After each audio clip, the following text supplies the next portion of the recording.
Dios te bendiga, querido hermano. Hoy una vez más el Señor viene con su palabra a iluminarnos y a mostrarnos el camino. Pidámosle al Señor que nos regale la gracia de tener su Santo Espíritu para acoger lo que viene de Dios y rechazar lo que viene del demonio.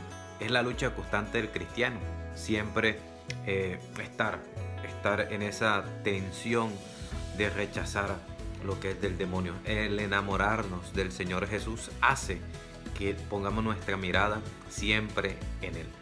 Hoy nos permite escuchar el Señor un texto un poco largo y con varios puntos, pero pidámosle al Señor que nos ilumine a través de su palabra. Es tomado del Evangelio de San Marcos, capítulo 11, del versículo 12 al 26.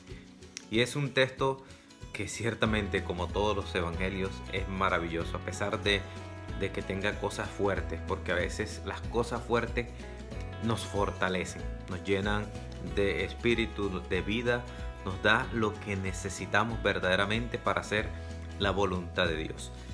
La primera parte del evangelio, el primer título que aparece es la higuera estéril. Dice que Jesús va pasando por cierto lugar y sintió hambre y va a mirar la higuera para ver si tiene algo. Y dice que Jesús solo encontró hojas secas.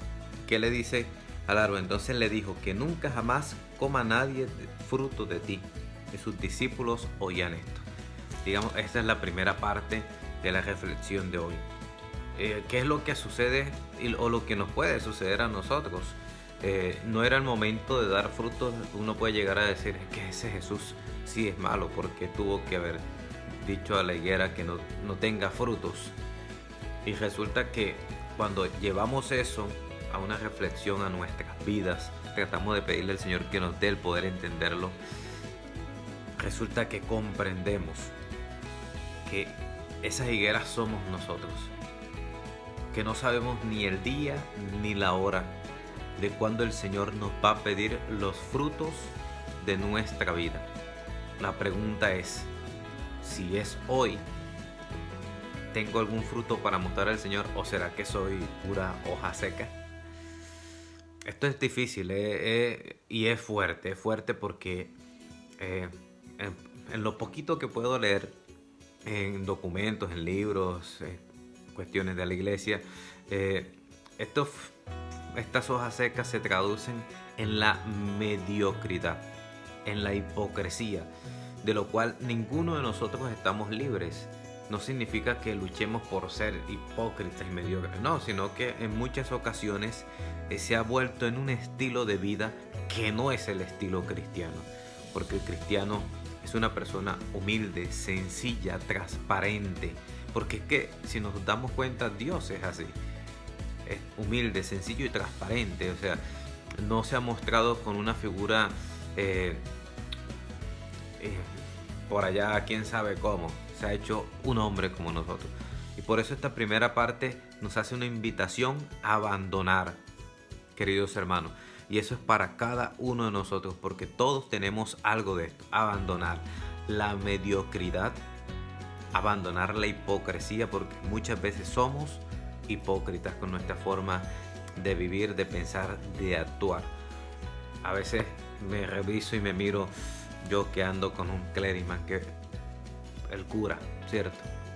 Preguntarnos eso, o sea, ¿correspondo a eso que verdaderamente represento a los ojos de la gente? Eso es importante que siempre reflexionemos. Por eso, queridos hermanos, esta palabra es maravillosa, porque en primer lugar me toca y me dice: Carlos, deja de ser mediocre, deja de ser hipócrita. Y no significa que uno sea lo peor del mundo, significa que todos tenemos que cambiar. Y ciertamente hay que reconocer, tenemos muchas cosas que cambiar. Seguramente muchas personas no nos conozcan a todos en la integridad, pero tenemos que cambiar, tenemos que transformar, tenemos que ser cristianos verdaderamente. Esa es la primera parte del texto. Jesús le dice a esa higuera que no tendrá más fruto. O sea, es como decirle, no tendrás más oportunidades. ¿Por qué? Porque cuando teníamos que dar el fruto, la respuesta, no lo hemos hecho. Y eso sucede a diario. Cuando tenemos la oportunidad de amar y no lo hacemos, esperando que aparezca Jesús.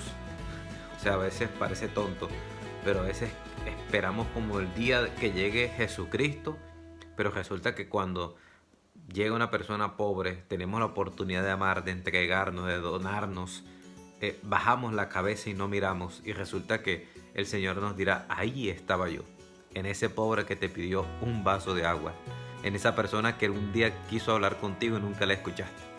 Entonces, eso es lo primero, queridos hermanos. Lo segundo, expulsión de los vendedores del templo. Eso es un texto fascinante totalmente, y podemos llevarlo a nuestra vida de iglesia, a vida de comunidad. No hablemos de una iglesia general, hablemos de nosotros que hacemos parte de la iglesia, porque la iglesia transformará cuando nosotros seamos otra persona, cuando seamos diferentes, cuando hayamos transformado nuestra forma de ser. Aquí Jesús llega y tumba con todo. Ese pasaje bíblico no se lo recordaré, simplemente ya sabemos que Jesús llega y empieza a tumbar todo lo que había en el templo, porque se había vuelto una costumbre. Lastimosamente hay una frase que afecta a todos los estados, instituciones y comunidades y todo, y es que siempre se ha hecho así. Esa es la palabra más peligrosa del mundo, y eso sucede con nosotros, queridos hermanos, cuando creemos que estamos haciendo las cosas bien y llega alguien y nos dice las cosas en otro estilo, otra forma, para que empecemos a mirar de otra manera. Decimos: esto siempre ha sido así. No, que Cora, no, siempre ha sido así. Y resulta que el Señor Jesús hoy llega a corregir, a quitar aquello que no es propio de la fe. Por eso tumba a los vendedores, a esto, lo otro. Por eso les digo, como comunidad virtual, porque somos una comunidad virtual, tenemos que identificar esto. ¿Qué es lo que está en mi vida que no hace parte del cristianismo, que no hace parte de la fe?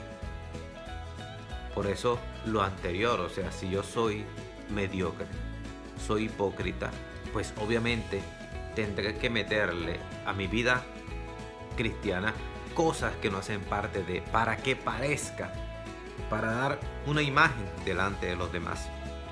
Por eso este segundo punto es importantísimo, que es que el Señor llega a corregir.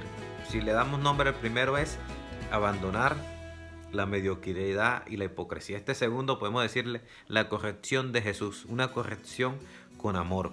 Fue fuerte, sí, pero fue con amor. Y Jesús llegó tumbando con todo porque estaban en el error. O sea, Jesús quiere la transformación, quiere que todos los hombres se salven y lleguen al conocimiento de la verdad, lo dice la Escritura.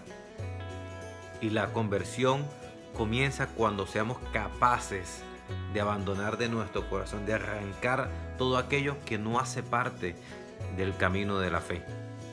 A veces hemos metido tantas cosas en nuestros procesos de vida, de comunidad, en la Eucaristía, que en vez de nutrir nuestra vida espiritual, lo que hace es que la aparta del Señor.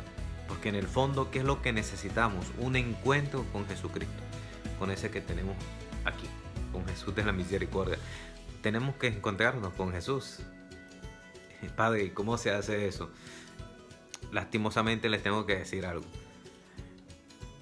La iglesia no es como las matemáticas. Mira, vas a hacer esto y te irá bien. No, resulta que el encuentro con Jesucristo es personal. Si yo voy a encontrarme con una persona en la plaza, no me encuentro de la misma manera que tú lo puedes hacer.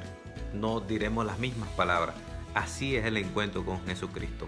Cuando me acerco a las Sagradas Escrituras, no vemos el Evangelio de la misma manera, aun cuando tenemos que tener un punto de comunión, que es la orientación que nos da la iglesia. Pero aquí es donde viene lo importante, que es el poder encontrarme con la realidad de Jesucristo, o sea, y preguntarnos todos los días, siempre que vaya a hacer algo, ¿será que el Señor Jesús hubiese hecho esto así? ¿Esto le agrada al Señor? Y lo otro es importantísimo, que yo me sienta realizado con eso que estoy viviendo, que no me sienta obligado. El problema es que a veces cuando nos sentimos obligados porque en verdad no estamos enamorados. Si nos sentimos obligados porque esto como dice mi mamá, esto sabe a cacho, ¿cierto? Entonces, queridos hermanos, lo segundo es la corrección de Jesús para que limpiemos nuestros corazones. Y lo tercero, fantástico, la higuera seca, fe y oración. Este sí se lo voy a leer un poquito. Al pasar muy de mañana vieron la higuera que estaba seca hasta la raíz, la higuera que Jesús había maldecido, ¿cierto? Luego Pedro, recordándolo, le dice: Rabí, mira, la higuera que maldijiste está seca. Jesús le respondió: tened fe en Dios. Yo os aseguro que quien diga a este monte, quítate y arrójate al mar, y no vacile en su corazón, sino que crea que va a suceder lo que dice, lo obtendrá. Aquí dice algo importante, no es tanto que si pides, que si no pides, no. Que dice, y no vacile en su corazón. Aquí lo menos importante es que si tú pides y vas a tener la conciencia de que el Señor te lo va a cumplir. Porque si no se te cumple, vas a perder el sueño que tenía, ¿cierto? Aquí lo importante es que no vacile nuestro corazón frente a las dificultades y los problemas, y siempre permanezcamos fieles al Señor. Y sigue, por eso os digo, todo cuanto pidáis en la oración, creed que ya los habéis recibido y lo tendréis. Cuando estás enamorado verdaderamente de Jesús, cuando nuestra unidad e intimidad, relación con el Señor es verdadera, o sea, oración, todo lo que pedimos ciertamente se cumple. ¿Por qué? Porque es la voluntad de Dios. Cuando estamos unidos a Cristo, no vamos a pedir algo que no esté dentro de la voluntad de Dios. Y si estamos unidos a Cristo, siempre se nos cumplirá porque hace parte de la voluntad de Dios. Pregúntate entonces hoy por qué muchas cosas de las que pides no se cumplen, así sean buenas. Empecemos a reflexionar sobre eso. Y no es una cuestión matemática, porque ahora vas a decir, Padre Carlos, y entonces yo he pedido esto es bueno y quiero que esté dentro de la voluntad de Dios. Esto no es matemática, pero es una orientación para que veamos cómo el Señor actúa en nuestra vida. Y termina diciendo, y cuando os pongáis de pie para orar, perdonad si tenéis algo contra alguno, para que también vuestro Padre que está en los cielos os perdone vuestras ofensas. Pienso que son de las palabras más fuertes que puede decir la palabra.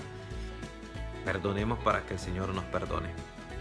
¿Cuántos de nosotros en muchas ocasiones hemos fallado, hemos faltado o hemos tenido un recelo con algún hermano?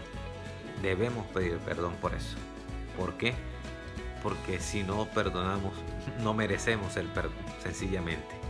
Sí, el Señor nos ama, nos aprecia todo eso, el amor, sí. Pero estamos llamados a practicar el amor, no simplemente que el Señor me ame. No seamos hijos de papi y mami simplemente, no. Tenemos que practicar eso que hemos recibido. Queridos hermanos, no me alargo más. Que el Señor les bendiga, les guarde, les proteja, les acompañe siempre. Les invito a los que no se hayan suscrito, por favor, hay que suscribirse para que les llegue el mensaje. Darle me gusta al video es importante y compartirlo con aquellos hermanos a los que crees que le pueda servir este video. Y seguimos orando por cada uno de ustedes, de sus familias, de sus enfermos, por nuestro país Colombia, que necesita el Espíritu Santo, el amor, la caridad, para que el Señor nos ayude a todos a hacer su santa voluntad.